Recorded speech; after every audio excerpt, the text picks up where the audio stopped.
To Scott Martin, the Kingsview wealth management genius, on this. Help me with this, Scott, because it was really a Jekyll and Hyde week for bank stocks. I mean, one day they're tumbling, the next day they're up. I mean, just looking at PacWest, the West Coast Regional Bank, I mean, that stock was down 78% on Thursday, up 82% on Friday, all over the map. So I don't think we're out of this, but I'm just worried about how much this spreads.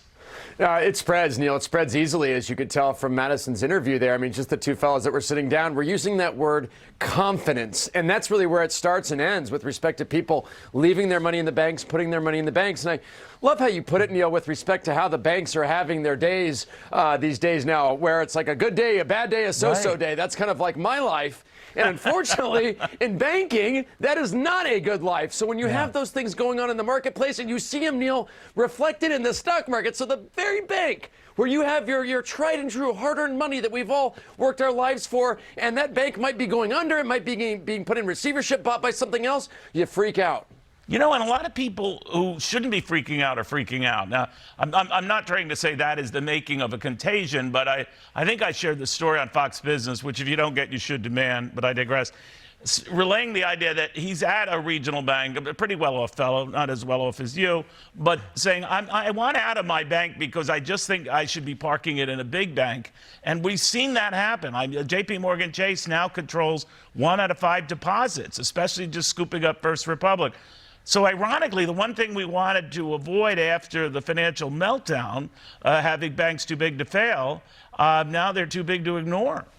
Too big to bail, too, because, I mean, that's going to get to be a big number where, can you imagine the government coming in? Right. And this, again, is not spreading any contagion or any fear, but it's like, what if JP Morgan has trouble? Like, oh, my gosh, we're going to need trillions of dollars? So, yes, I think that part of the aspect, Neil, of kind of reinstituting these contagion-like effects is almost like being human, just to a T of how we just get so wrapped up in the emotion of things when in reality, I mean, Neil, my group, I mean, when we've been buying these banks this week, we bought U.S. Bank on Thursday.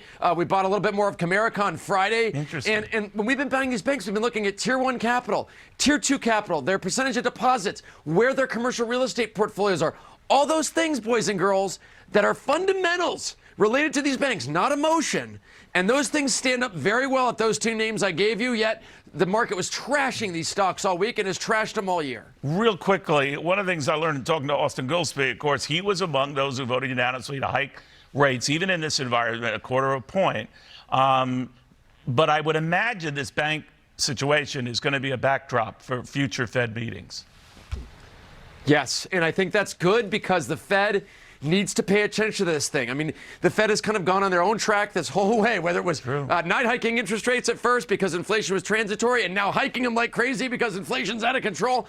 So the Fed needs to be back in the game here, as does the FDIC, as does the Treasury Department, to make sure that everybody's on board here to make sure that we fix these banks and help them through this crisis of confidence. Got it, my friend. Scott Martin, great catching up with you.